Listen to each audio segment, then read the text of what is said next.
So you want to see a bit of redemption? Well, as much redemption as it can really get. Here's Formula 1 2020 online at Monza. I start P3. I finished P4.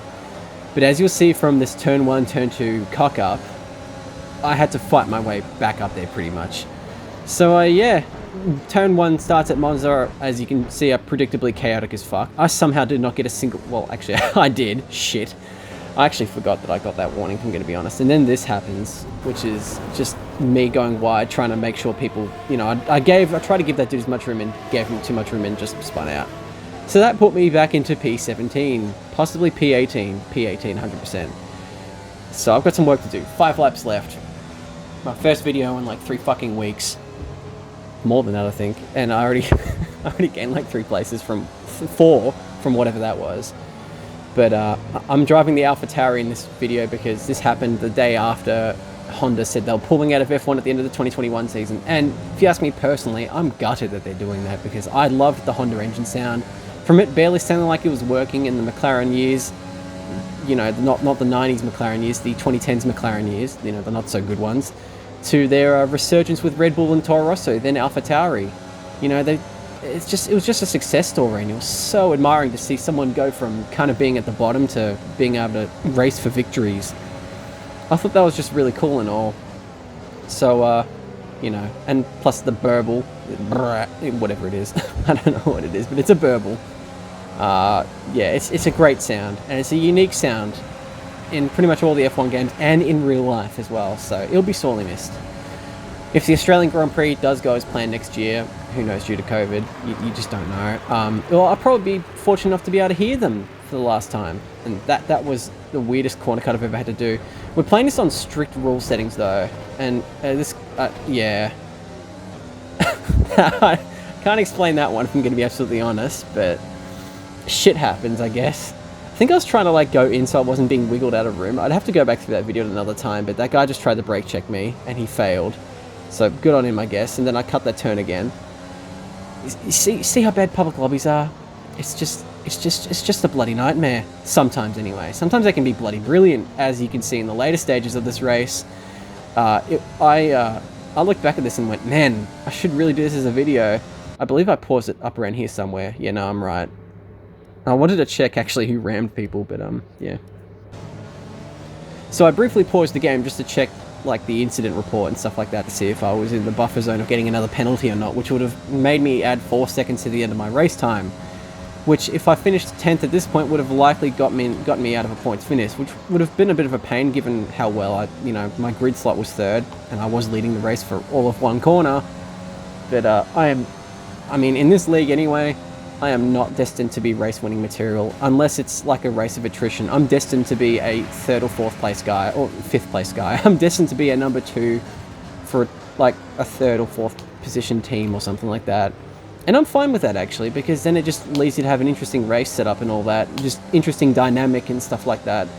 And getting the setups for these tracks has actually been a blast because I've gotten some killer setups for like Japan and USA. Not a lot of people I know like the Suzuka circuit, but it's actually one of my favorite circuits on the calendar. I don't know why, it's just a sensation of being able to throw your car around. Like, you get the setup right, and you can throw your car around the S's, and then you can just launch it through corners, get out quickly, and then the latter half, past the figure 8, is just bliss. It's just driving pure bliss, in my opinion. It's actually one of my favorite circuits. But I've got weird, unpopular opinions when it comes to favorite circuits in F1. I like Azerbaijan and Suzuka and Kota, Mexico, Bahrain. Hey, I don't mind China, if I'm going to be honest. China doesn't produce good races in real life, but it's a fun circuit to drive on in the games. So, win, lose? I don't know. Because I'm definitely not going to aim for fastest lap though, because my strategies with these races is to more or less just go for just pretty much just go for as quick as I can get, and on the final lap just blitz away pretty much from everyone. That's how it rolls for me.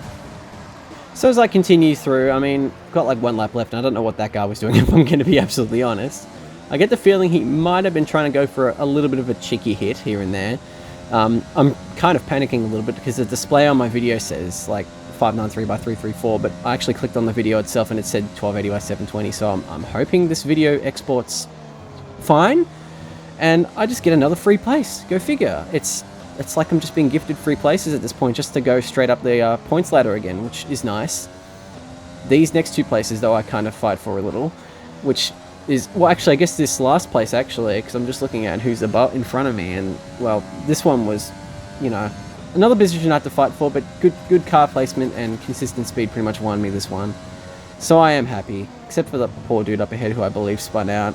I'm not sure, actually. There was a really slow car up ahead, I think. I think there is? Yeah, there is. There's that poor dude.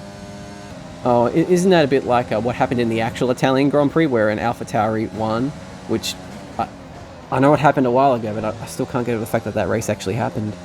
That race was just insane. I think I've already talked about this before, but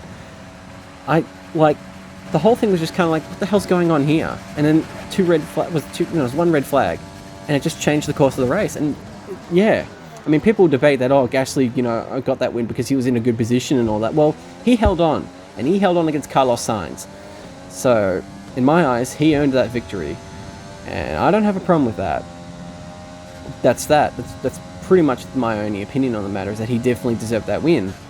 So, yeah.